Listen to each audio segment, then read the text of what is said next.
Nagtitingin-tingin ako sa ukay parang maghanap ng pamorma at may nakita akong parang pamilyar na design. Uy, kulaan ba to?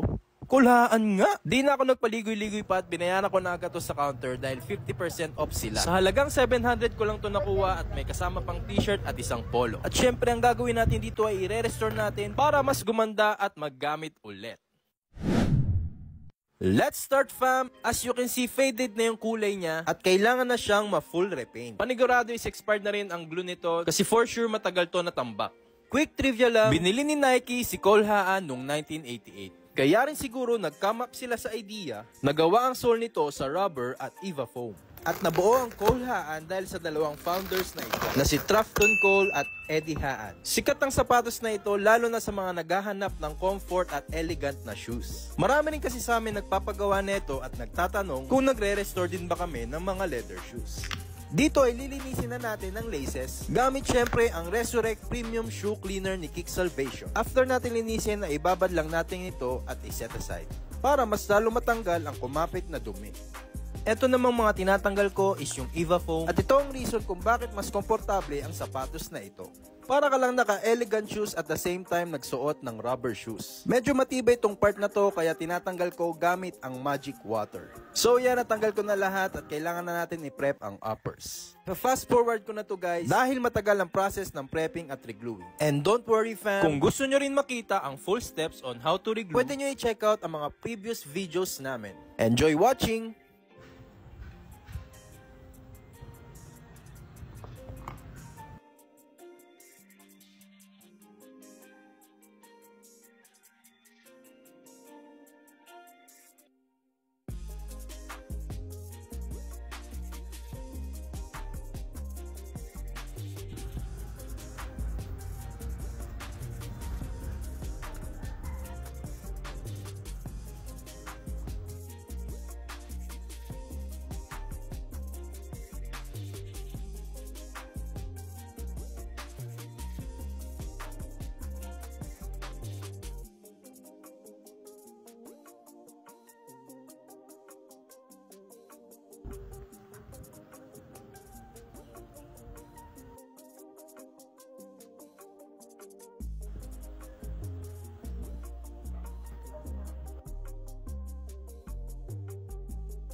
Ito na magiging itsura niya kapag nalagyan ng glue at na-prep.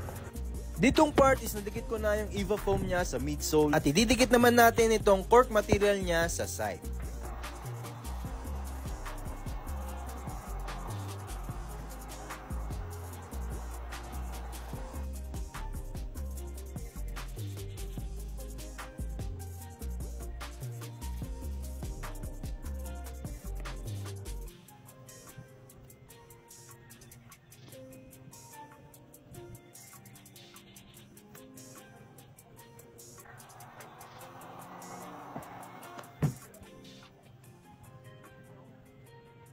Dito ay nalagay na natin lahat ng materials at pwede na natin lagyan ng uppers.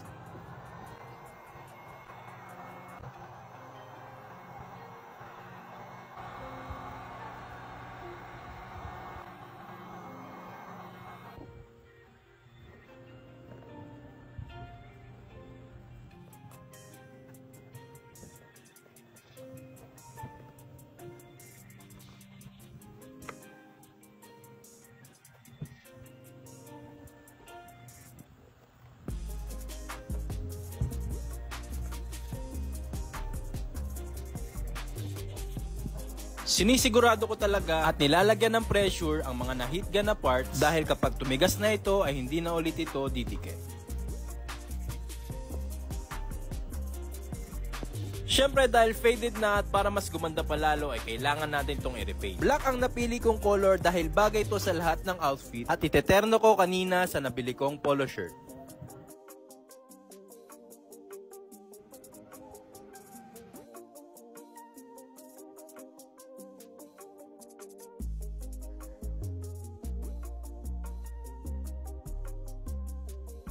At ayun na nga, ito na ang final product. Syempre, wag din natin kakalimutan i-stress test ang sapatos para ma-ensure at ma-double check kung may mga part na matatanggal at mga hindi pa nalagyan ng glue. Salamat sa panonood, fam, at sana may napulot kayong learnings about sa pagre-restore ng shoes.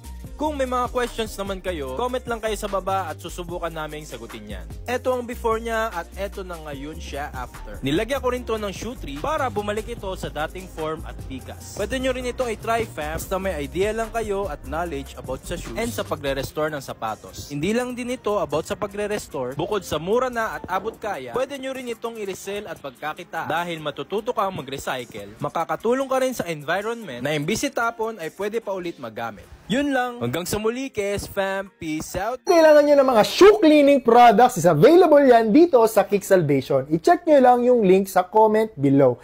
And also, kung nag-enjoy kayo sa video na to, is huwag nyo kaming kalimutang i-share or i-follow. Yun lang. Salamat!